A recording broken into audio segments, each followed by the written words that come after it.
اگر کسی آدمی نے عورت کے ایام حیض کے بعد اس کا حیض تو ختم ہو گیا لیکن غسل نہیں کیا، اپنی بیوی سے مل لے، بالکل گناہ ہے، توبہ کرے اور صدقہ بھی کرے، کیونکہ جو قرآن کا حکم ہے وہ یہی ہے کہ یسألونک عن المحیض قل هو أذى فاعتزلوا النساء في المحیض فلا تقربوهن حتى يطهرن، جب اچھی طرح غسل کر لے پاک۔ وہ یار ایسی کون سی مصیبت آ جاتی ہے، اس کو بہت جاؤ غسل کر کے آ جاؤ، بس پانی بہانے میں 10 منٹ آپ کو تاخیر ہو جائے گی، اور کیا ہو جائے گا۔ میری شادی پتہ نہیں کیا ہے،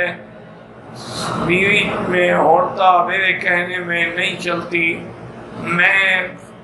پتہ نہیں اگر میں طلاق دیتا ہوں تو طلاق دینے کا 10 لاکھ ہرجانہ دینا پڑے گا، تو آپ نے پہلے معاہدہ ایسا کیا ہوگا۔ میرا بھائی اس کی وجہ ہے، یا تو تم بیوی کے حقوق جو ہوتے ہیں نا زوجیت، وہ ادا نہیں کر سکتے۔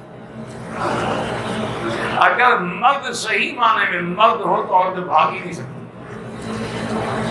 معلوم ہوتا ہے کہ تم پہلے سے فارغ ہو، پھر عورت کیا کرے تمہارا ساتھ۔ یا دوسری وجہ یہ ہے کہ تم سب پہ خرچ کرتے ہو، بیوی پہ نہیں کرتے، تم اس کو 1000 ریال مہینہ دیا کرو، جیب خرچ کا بجائے جھگڑا کرو۔ طلاق نہ کرو، سلو رکھو اور کوشش کرو راضی ہونے کی، سلو خیر، قرآن کا حکم ہے کہ سلو اچھی۔ کہتے تھے کہ جسمانی کمزوری اور مردانہ کمزوری کا علاج قرآن میں ہے، بالکل ہے، کلوا واشربوا ولا تسرفوا، کھاؤ پیو لیکن اسراف نہ کرو۔ تو انشاءاللہ ساری، اور حدیث میں حضور کے پاس صحابہ نے کہا شکونا بالضعف الی رسول اللہ، ہم نے شکار کیا اس کا بڑی ویکنس ہے، فرمایا علیکم بالنصر، تیز تیز چلا کرو، جیسے جاگنگ کرتے ہیں، یہ تو ہمیں حضور نے حکم دیا،